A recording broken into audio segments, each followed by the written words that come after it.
Hey, hello, and welcome back. Welcome to this episode of the Meet Me in Sacred Space podcast. I am your host, Lori A. Andrus, and today we are going to talk about the stones and talking with the stones more specifically. You know, it's funny because when I recorded the episode that came out last week about loving yourself into your becoming, one of the things that I talked about was really that piece of receiving all facets of self and allowing all of them to come together into our process of what we're creating. And when I spoke about some of my journey in creating the Stone Speak Oracle, I spoke about really integrating my artist self and my writer self. But there's a part that I didn't bring into that conversation. And it's funny because the other topic that I've been wanting to talk about is talking with the stones. And that's another piece actually that, really needed to be integrated into this project. Another part of myself that needed to be embodied and loved and received in yet another level. And it's one that I know seems probably a bit obvious, just like the artist and the writer. But there are places where in our own journey, sometimes we can get caught up in a place of judgment of some facet of who we are. And it may be really, small, but it's like that little piece of sand that sometimes gets stuck in a shoe. And unless you take your shoe off and dump out the piece of sand and like really deal with what's there, it can be irritating and it can, cause problems. A piece of sand can cause problems in your shoe. And neglecting the embracing and the loving and the receiving of all of who we are, it's very similar.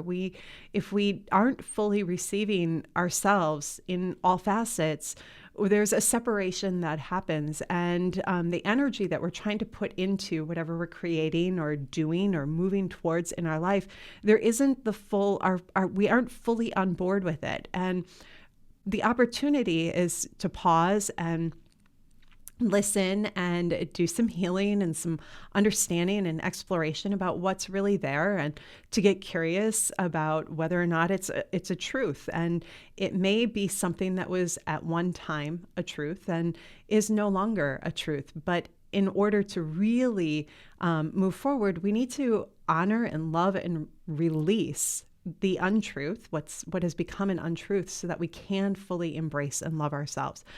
And I think for myself, that was a bit of, what was happening for me around this piece of talking with the stones. Now, I know I've done episodes in the past on this topic of talking with the stones. It's not something I've ever hidden. I feel like talking with the stones has always been a part of my work, especially in the jewelry world, talking with the stones in the creative process and the creations there.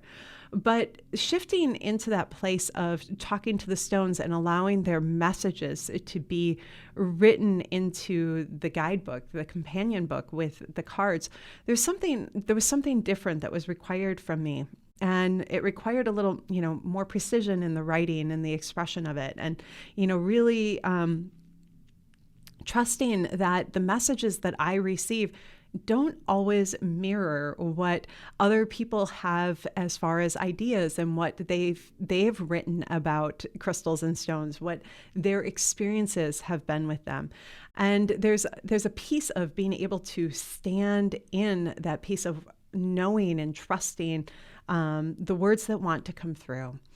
And I think, this is a big thing that a lot of us experience, maybe not specifically in talking to the stones, maybe that's not your interest, but when we step into the place of embodying the truth of who we are and embodying our wisdom, there are places that we often have to confront where some aspect of the wisdom we walk with, it doesn't reflect what we see in the outer world. And I feel like this was a big part of my journey in talking to the stones and listening to what they wanted to share with me as compared to perhaps what they share with others. And one of the things I've really come to know with crystals and stones is that there is absolutely kind of an overarching message that they carry, and an overarching energy that they bring forward, ways that they support us in healing and growth and transformation. And then there are the relationships that we build with the ones that we work with the crystals and stones that come into our hands and into our world, that become our personal allies. And they open up something a little bit different within each of us. And the ways that they do that is part of them revealing to us our unique medicine, our unique wisdom, and the ways that we're here to bring light and life to the world. And this is where I really needed to stand within myself in a place of steadiness and find that place of, confidence and trust in my own wisdom and my own relationship with the crystals and stones.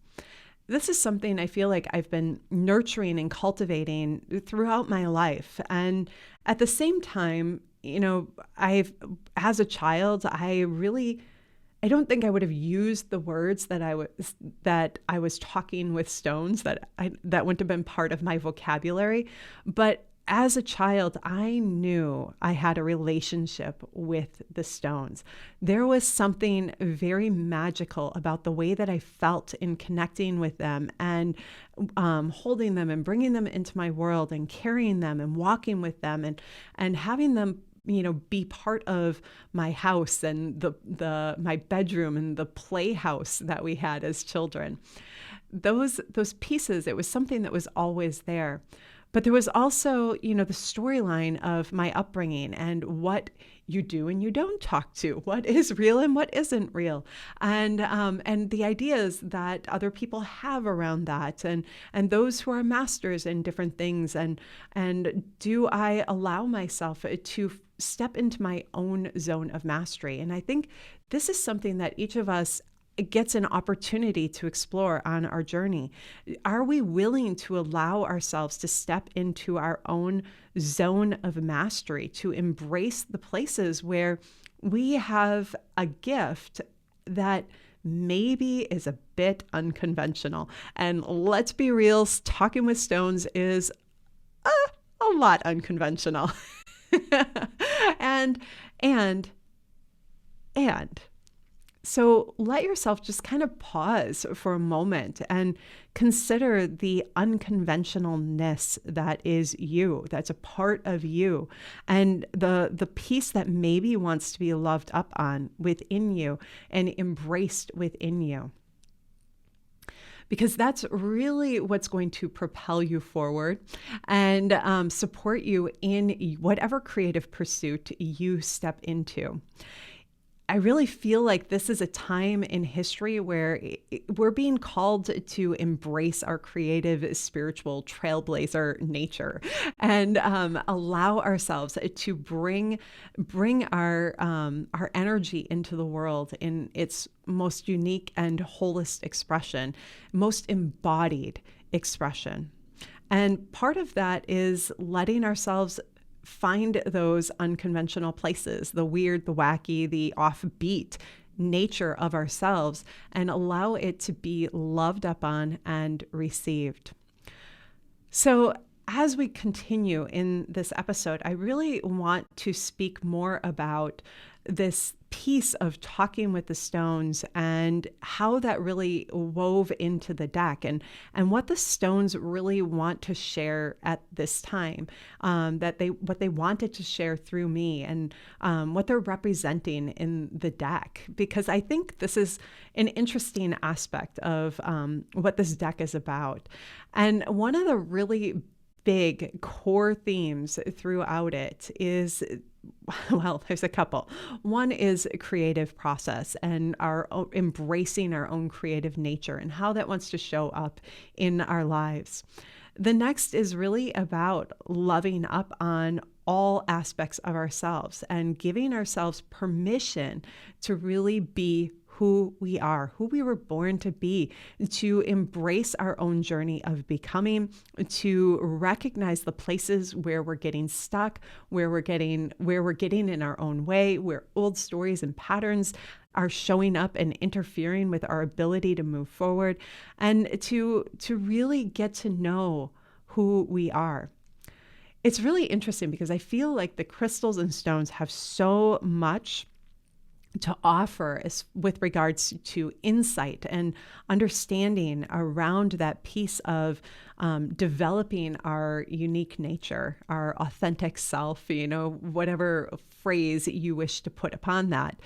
But they really open up a space for us to take that journey within and explore, and they hold space for us along the way.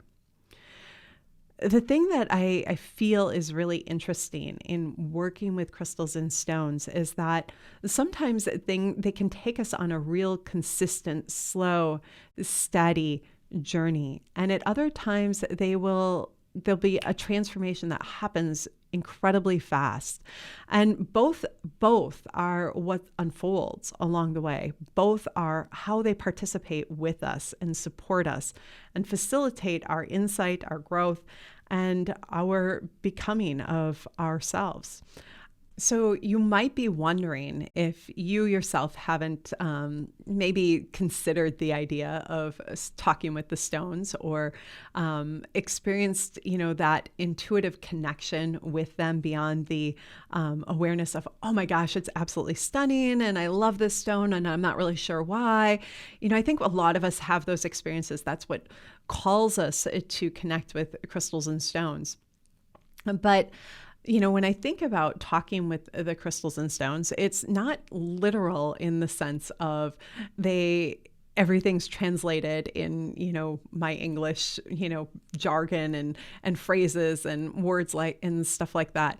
It's more transmitted through energetic experiences and through my senses and through ways that I've come to know my own language and what I call the language of the stones, the way that they convey messages and information, and then allow that to be translated into words that we understand and can connect with and feel resonance with as well.